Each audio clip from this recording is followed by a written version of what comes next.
Hello, my name is Jordan Weatherson, and I work with Youth with a Mission, an international, interdenominational missions movement. And we wanted to bring you some of our Bible training that comes out of the heart of our university. But before we jump into it, let me share with you a brief story out of the Bible that expresses what we're after here. Now, there once was a group of people who had lost the Word of God. After years of neglect, it faded into their past. Stories became legends, commands became neglected traditions, until one day it was found. There was joy and commitment, but this fervor for God's Word quickly was lost. Yet there was one man in this community who wrote these words down while others lost God's Word again. Your words were found, and I ate them. We live in a moment where it seems the hunger for God's Word is rising. We're in the decade of the Bible. There will be many picking up God's Word in this moment of excitement, only to return it to its dusty spot on the shelf.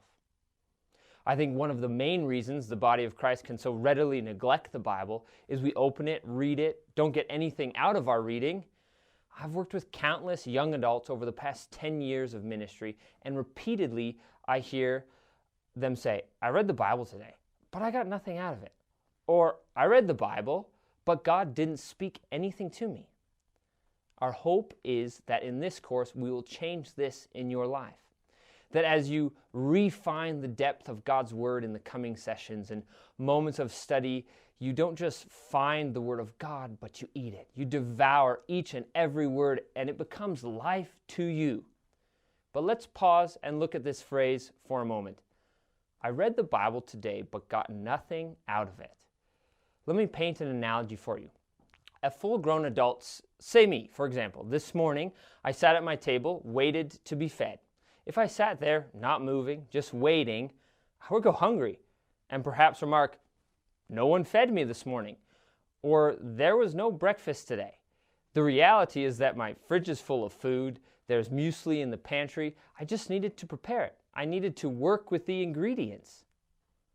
Now, when is it okay to sit at a table and magically we hope food shows up? Well, when you're a child or perhaps at a restaurant. So it is with the Word. We should not expect to open the Bible and read it thinking God will deposit truth into our mind. Yeah, that does happen. But part of it is also working with the text, the ingredients, if you will, knowing how to read it. That is the point of the seminar. So that when you walk away from the Word each day, you are fed. But this can be hard work, especially if you have very little experience in it.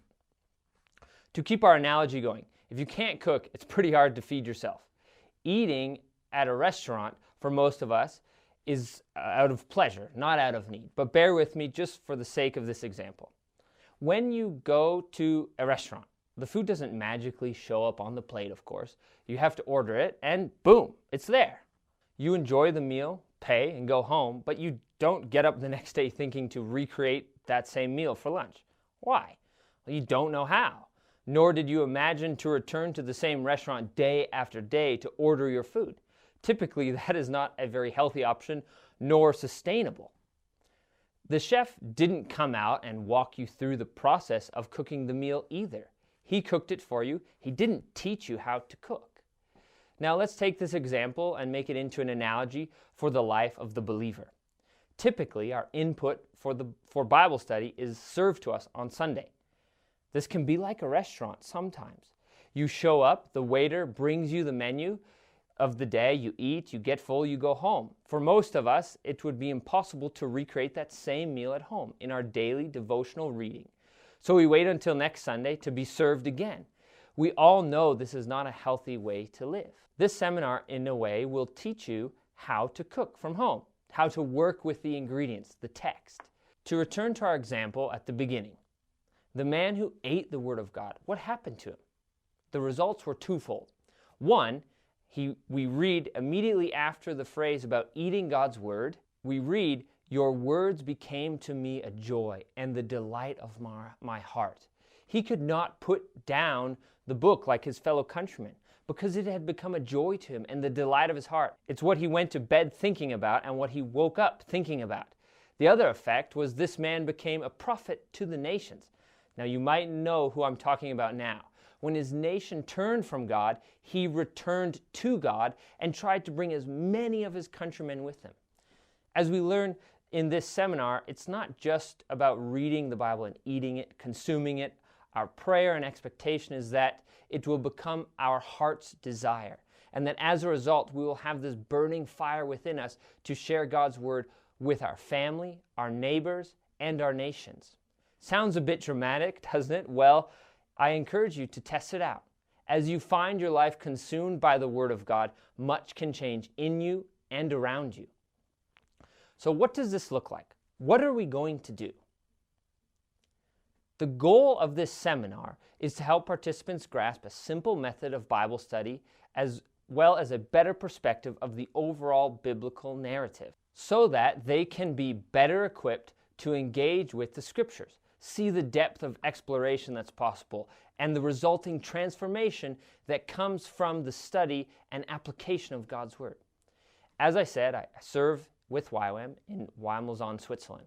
And as this seminar is created out of Youth with a Mission, we will blend our passion and calling for global missions into this study method, hopefully offering you not only a better understanding of God's Word, but igniting a desire to see it apply in your life and its message brought to the nations. We will begin our seminar with the big picture. In 2 sessions, we will survey the narrative from Genesis to Revelation to position ourselves to jump into the story. From there, we will move into an explanation of the method. We'll be shaping this seminar around what's known in some circles as the inductive method. It will help us appropriately situate ourselves to study God's Word and apply it to our life today. Once we have correctly orientated ourselves with the story and the tools needed to engage with it, we will dive into individual books of the Bible. We will be selecting books in chronological order to further bolster our big picture of the Bible. We'll also select books from each of the major genres in the Bible to help you continue to study each book of the Bible once the course is completed.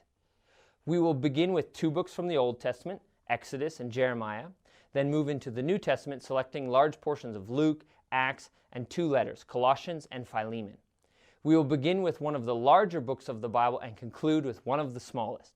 It's going to be quite a journey, but I encourage you to hang on as long as you can. If there is any book that is to shape your life, it must be this one. You need to know it.